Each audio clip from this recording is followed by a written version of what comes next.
Hello guys, another day, another vlog. So for today's video, samahan niyo ako na magmaskap twin hike. So dalawang bundok ang tatawirin natin ngayon. Chars. So nandito nga pala ako sa Greenfield Show. Naghihintay muna ako ng van or hinihintay ko yung sundo namin. So tamang araw-araw lang and ganda-gandahan. And finally, after 1.5 hour or 2 hours ata, di ko na masyado napansin. So nandito na kami sa Barangay Maskap kasi umidlip ako guys. Kasi, syempre, parang madami tayong energy, makipag-chikahan, ganun. And, syempre, stretching time. Ma'am, anong oras po kayo bubukas? Okay na po mga register. Pero po, paano pag may dumating ng alauna? Bukas na po kayo? Ano mo, pag-deka, penta. Pag-penta?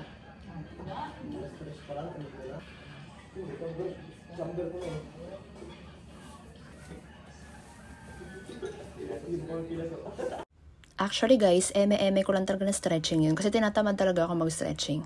Pero yun nga, kailangan pa din mag-stretching para hindi mabigla yung mga kasukasuan natin. And ito nga pala guys, inorient lang kami ng dalawa namin tour guide and nag-pray na din kami before kami umakyat. And ayun nga mga besties, no, hindi na ako nakapag-video habang nag-hike kami ng alas 4 madaling araw. Kasi busy yung kami ko kakahawak ng flashlight. And anyways, ang ganda ng panahon and nakaabot naman kami sa sunrise. I think 5:30 ata kami nakarating dito sa summit. Basta mga ganong time. Ang bilis lang namin nakaakyat dito kasi ang bibilis din ng mga kasama kong joiners.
And syempre, so megwis-wegay muna tayo dahil may nakita tayong butas sa bato.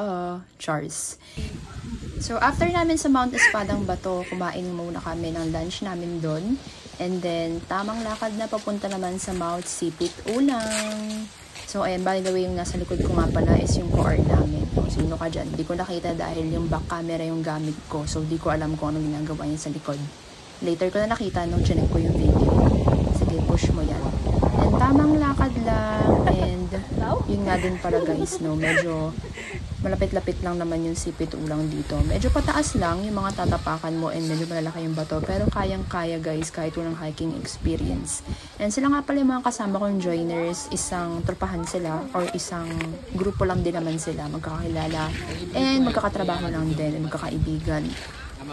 Alam nyo guys, sobrang therapeutic talaga niyan. Yung maririnig mo yung huni ng ibon. Alam mo yun, yung hangin na humahampas sa balat mo, Chars. Mas basta, ang sarap huminga dito. And anyways, nasiraan pala yung kasama ko ng sapatos pero naayos lang din later on. Ang galing ni Kuya Tour Guide. So, thank you nga din pala kay Kuya, no, kasi kahit papaano, ayun. Nagawa naman ng paraan at nakapagpatuloy kami sa aming pag-hike. So, tamang lakad lang ulit. Tamang ngiti-ngiti lang dyan. Kasi may camera guys. So, tayo, ready tayo sa camera. Nasa likod ko nga po pala is yung tour guide namin. So, dalawa pala yung kasama namin na tour guide. So, isang nasa unahan, and then yung core namin, and then isa pang tour guide sa pinakahuling part naman. If plano nyo din na mag-hike guys, so I do suggest na mag-invest kayo talaga sa magandang hiking shoes. So, hindi po ito sponsored by Merrell, Charis. Pero kasi totoo, alam mo yun, madami kang tatapakan. Hindi lahat ng bato na tatapakan mo ay magaspang. So, may mga bato na madudulas, may mga lupa na madulas. So, ayun. At saka nga pala sinuwerte kami, no? Kasi hindi kami inulan or ambon. So, hindi maputik yung daan. Pagdating namin dito sa part na to, so, nagpahinga lang kami, siguro mga 2 minutes. And hindi kami masyado nagpapahinga ng super tagal kasi syempre para, alam mo yun, hindi mahinto yung momentum namin.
And finally, nandito na kami sa Mount Sipit Ulang. So, yun guys, medyo nakakahingal lang talaga siya kasi pataas na ng pataas.